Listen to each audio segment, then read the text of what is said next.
இன்னைக்கு ஒரு சூப்பரான கல்யாண வீட்டு கேசரி எப்படி பண்றதுன்னு பார்க்கலாமா? அதுக்கு ஒரு பேன்ல ஒரு 2 டேபிள் ஸ்பூன் நெய் சேர்த்துக்கிட்டு கூடயே 2 டேபிள் ஸ்பூன் எண்ணெய் சேர்த்துக்கலாம். இது கூடயே கொஞ்சமா முந்திரி பருப்பு சேர்த்து இதை ஒரு 30 செகண்ட் மட்டும் வறுத்துக்கலாம். அதுக்கப்புறமா திராட்சையை சேர்த்து திராட்சை நல்லா உப்பி வரும்ல, அந்த மாதிரி வந்தோடனே ஒரு பிளேட்ல மாத்தி வச்சிடலாம். அந்த நெய் கூடயே நான் 1 கப் ரவை சேர்த்து நல்லா வறுத்துக்கிறேன். உங்களுக்கு பார்த்தீங்கனாலே தெரியும் ரவை நல்லா வறுந்துருச்சு. இது கூட கொதிக்கிற தண்ணி நான் 2 கப் சேர்க்குறேன். 1 கப் ரவைக்கு நம்ம 2 கப் தண்ணி சேர்க்கணும். அதான் கரெக்டா இருக்கும். தண்ணி நல்லா கொதிக்கிற தண்ணியா சேர்த்துக்கோங்க.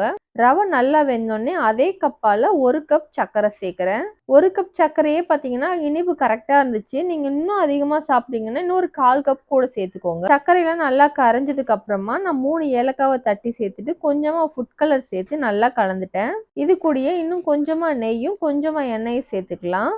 இது சேர்த்து நல்லா ஒரு வாட்டி மிக்ஸ் பண்ணி விட்டுறலாம். அந்த எண்ணெய் நெய் எல்லாமே வந்து கேசரியோட நல்லா பிளெண்ட் ஆயிடுச்சு. மேலே நம்ம வறுத்து வச்சிருக்கிற முந்திரி திராட்சையும் சேர்த்து இறக்கிற வேண்டியதான். அவ்வளோதான், சூப்பரான கல்யாண வீட்டு கேசரி ரெடி ஆயிடுச்சுங்க. இதே மெத்தடில் நீங்களும் ட்ரை பண்ணி பார்த்துட்டு எப்படி வந்ததுன்னு கமெண்ட்ல ஷேர் பண்ணுங்க ஃப்ரெண்ட்ஸ். தேங்க்யூ.